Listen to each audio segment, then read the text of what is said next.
Hey, folks, welcome to a special edition of the Peach Pundit Podcast. Jason, Scott, and Buzz. Hey, guys. Hey. We're gonna be doing this in 24 hours, like another one of these, and I'm sure we'll have additional reaction to the news that we're gonna be discussing. But the reason we decided to jump on and do a special edition is because UGA football legend Herschel Walker has filed paperwork with the Federal Elections Commission to run for United States Senate. There is no official announcement, as it were, but filing the paperwork, as Buzz and Scott told me while we were talking before I hit record, is basically the same thing. So Buzz, he read your post this morning, and clearly he decided to get off the sideline, no pun intended. Well, I think that there's no doubt about that. I mean, look, he also changed his voter registration to Georgia. We know that it was rather controversial. His wife voted in Georgia in the last election. Illegally. Allegedly, yes, allegedly. So I mean, this is a big deal. This is a high profile name that I don't know that everybody was looking for. I mean, we've talked about in the podcast in recent weeks that, you know, reports coming out of Washington, Senator McConnell and the Republican leadership were not real excited about this. You know, that they doubt his ability to win and to beat Warnock, rather. And we'll see. But this is big news. I mean, Herschel Walker still is a big name in the state of Georgia. Yeah. Scott? I mean, when it comes to name ID, there's nobody else in the race that comes close, right? I mean, for the other candidates, Latham Sadler, Kelvin King, even Gary Black, who has won statewide on multiple occasions, they don't have the name ID that Herschel Walker does. So if you're in one of those camps right now, you're thinking, I'm scratching your head, thinking how we're going to overcome this, I think. And, you know, each one of them is going to have their own strategy for doing that. Gary clearly has already taken a shot at Herschel, our Secretary of Agriculture here in the state. He's taken a shot saying, you know, I didn't need to move to Georgia. I've been here this whole time. You know, and for a certain segment of the Republican voter block, that's going to resonate some. You know, I don't know what Latham Sadler is doing, what his reaction is going to be yet. But I can tell you, Kelvin King's on the road. He's on a 159 county road trip right now, stopping and speaking at a new county every day. And I mean, it's got to be exhausting, but something like this happens, it's not going to make it easy to wake up in the morning and drive to the next town. And these guys who are running, it's not like they're going to be able to opt out and go run a congressional campaign, because Jody Heiss has got the only seat that's open, at least as far as like right now, assuming Buddy Carter, who we'll talk about in a second. Buddy Carter probably not going to run. So, you know, you have Jody Heiss's seat. That slate is already pretty well full up. There are plenty of Republicans to choose from. So, I mean, the question is, do some of these candidates, you know, just fold it up, or do they go ahead and fight it out against Herschel Walker? I expect they'll fight it out, especially Gary Black. And Kelvin King has nothing to lose. Latham Sadler has nothing to lose. You know, they're not losing an office. And Gary's already said we're in whether Herschel's in or not. So I think guys like Buddy Carter are who we're considering it are definitely going to run for re-election for their current seat. But, you know, a different thing I think we need to talk about maybe a little bit is, you know, what does Herschel bring to the table, and what are some of the downsides? You know, number one, I don't know where he stands on any of the issues. Yeah. And I'm a fairly informed voter, and I don't know where he stands on things. So his name ID alone isn't going to win my vote, especially if there are other candidates who can articulate a clear conservative path on policy. Oh, yeah, you're absolutely right. I mean, that's, you know, a few weeks ago is what I posted. Just because Trump endorsed him, to me, that's kind of a negative in my view. He's going to have to overcome that because I want to know, is he going to be independent minded? Does he have his own opinions and thoughts on things? Does he have the courage to stand up and tell Donald Trump, I disagree with you on X, Y, or Z? And we'll see. I mean, and look, I think I was thinking about this earlier.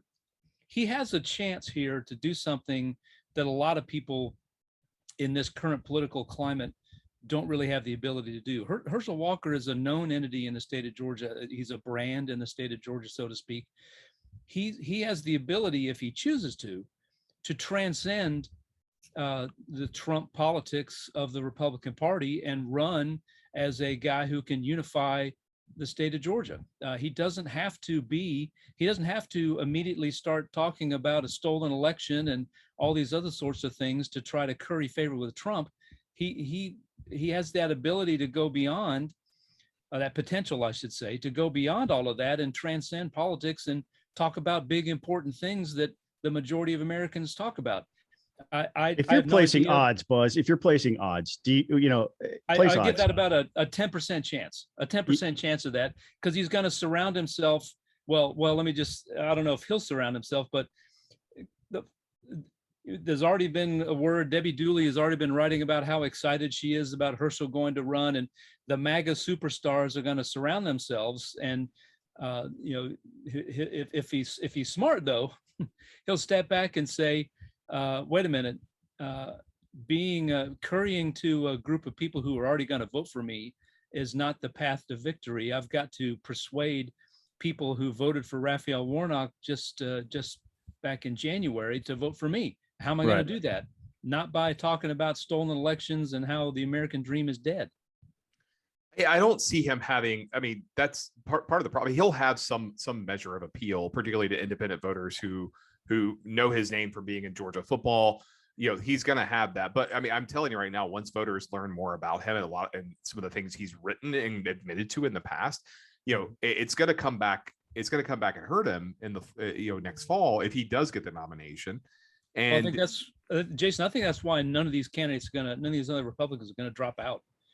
Yeah. They've only just. I mean, we've seen some of the opposition research to Herschel that's come out. We don't know what else is out there.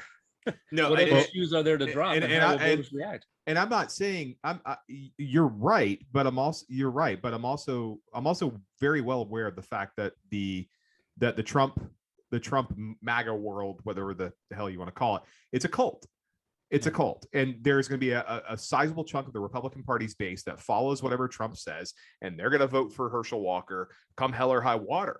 And so, some of these guys can go out there and fight, but the cult around Trump is going to be strong enough where Walker comes in with probably 30 to 40% of the Republican base already locked up. That's all he needs. Yeah. And then he just needs to get the rest of that. Yeah. I think that assessment's right.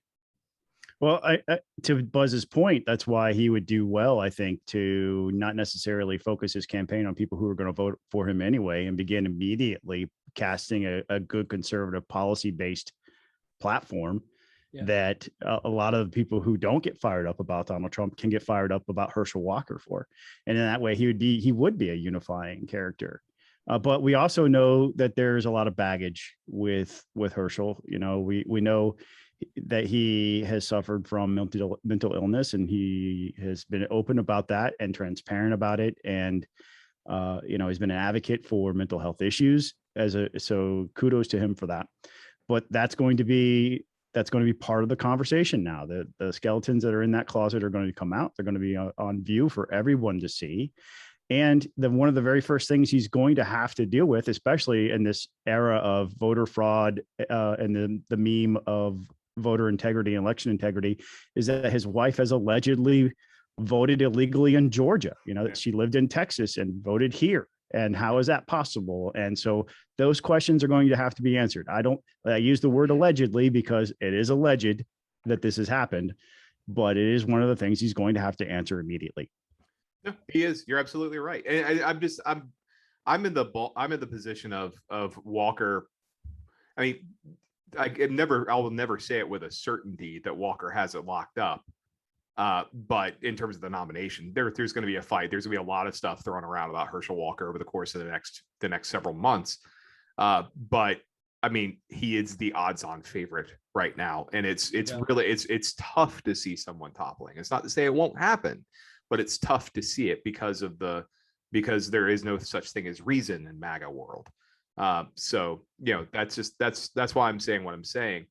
And I don't know. I mean, but this campaign, you mentioned Debbie Dooley, and I'm sorry if you could hear the sound of my eyes rolling from Covington. But the problem, I mean, that's the problem with this campaign. It's going to bring out every grifter, not just in Georgia, but nationally. And that in and of itself is going to be an annoyance. Yes, absolutely. Absolutely.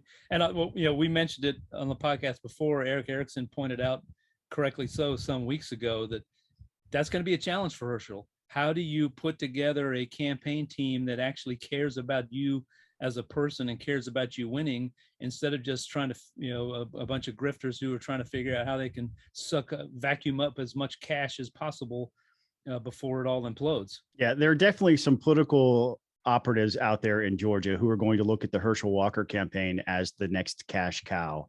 And he would do well to surround himself with some people who can speak truth to him and let him know, when he should be spending his money and when he shouldn't. Those 18% ad buys are a hell of a drug. Yes. Yeah, they are. Yeah. I mean, and when you got somebody who is also independently wealthy that can also raise a ton of money instantaneously, that has this type of name ID, all you see are dollar signs. Yeah, that's exactly it. I mean, as if other campaigns, not just in Georgia but elsewhere, haven't taught us that lesson. I mean, and look, I mean, I think we said this last week. There's something to be said. Maybe it was a couple of weeks ago. There's something to be said about no, it was Buzz. It was when you and I were alone and Scott had forsaken us, where we noted that somebody had written that it was it's always a bad idea for candidates who take a while to get off the sidelines to suddenly run. They usually wind up being bad candidates. I mean, and history shows us that, like Fred Thompson being a great example of that. But Newt Gingrich, but he was the flavor of the month for a minute, though. He was, but ultimately, he got in too late. If he had gotten in earlier, his campaign team begged him at one point to not vacation and go to the Mediterranean. There was that famous photo of him shirtless laying on a rock on the beach in Greece. Why'd you bring that up? Well, because it's a lesson to all politicians. Unless you're like a Herschel Walker, you shouldn't be seen in public without your shirt on. Absolutely. It's really so. I don't know what Herschel, if Herschel's carrying around the extra 40 pounds that the rest of us do when we hit age 45, 50. But maybe he's got those superior genetics, and the college football days haven't left him entirely. Oh, the things I have to look forward to when I hit 45 to 50. Yeah, when I'm in that age range. But no, I mean, but like you're right. I think Gary Black is going to keep hammering away. Kelvin King's going to do the grunt work. I think Latham Sadler, being the rookie he is, impressive fundraising haul, but it takes more than good fundraising to become a nominee. We've seen candidates who raise far less win nominations elsewhere, and it's all about building that grassroots excitement. And I don't think that's something Gary Black can do. I'm not sure that's something Kelvin King could do, and I don't know if that's something Latham Sadler can do. Well, I think Latham Sadler has been very smartly in the last week or so, as this Afghanistan stuff has blown up, has been trying to get as many media appearances as possible, talking about what he would do differently. That's smart. That's smart campaigning. It's something he has expertise in, and he's talking about it. So, yeah, I think he's going to try to seize. He's trying to seize the moment that's presented to him and take it as far as it can go. So definitely had far more media mentions, far more media spots on television, free and unearned media spots, paying attention to him and what he was saying because of his background as a Navy SEAL and his his national security type of background. So I think he's hammering where he can right now. Is it enough? We'll see. But again, Jason mentioned how much money did he pull in? Over $1 million, $1.4 million. Yeah. So almost $1.5 million for somebody that nobody had heard of before he decided to run for U.S. Senate. It's not a bad haul. Yeah. I mean, I vaguely, I think I've mentioned this before on the podcast. I vaguely remember him in some of the First Step Back meetings. He inflates his credentials as far as I'm concerned, but I mean, we all do. Yeah, I'm wondering who doesn't do that. Who among us has not done that? But Buzz. But I mean, he is, and I haven't seen him on TV yet. Someone needs to buy the guy a razor. I'll say that much, and I say that as a guy with a beard, but at least mine is well groomed. But you're so nitpicky. I mean, come on, man. But you don't see many politicians with facial hair get elected, and when I shave my beard off, I'm running for something. That's all I'm saying. But anyway, it was a joke. Apparently not a funny one. Well, no, I definitely never perceive you to be shaving is where I took that in my head. So I know you'll never run for anything. that is true. I will probably never. No, I will never run for anything. Never, ever. Maybe when Georgia's 15th congressional district, like that dude on Twitter who always. There you go. Yeah. But no, I don't. Guys, you got anything else to add? Because I know this is just a special edition where. Yeah, we should mention that we posted it on Peach Pundit the other day. The same poll that that grabbed a lot of attention, conducted by Trump's people, that showed David Perdue forcing a runoff with Trump's endorsement, showed Herschel Walker way ahead of the rest of the Republican field. And I don't think that should shock anybody, just because it's name ID at this point, and Herschel's got it, and the others, Gary Black does second, and second most name ID, and then on down the line. So, but remember that public policy polling poll that came out a couple of weeks back had Walker trailing Warnock by 2 points, 48-46. Granted, it's in the margin of error, but I'm telling you, I really and that's go ahead. No, I truly believe that's going to come down once people know more about Walker, because it's not just the mental illness stuff. Because I suffer from generalized anxiety disorder. That's technically a mental illness.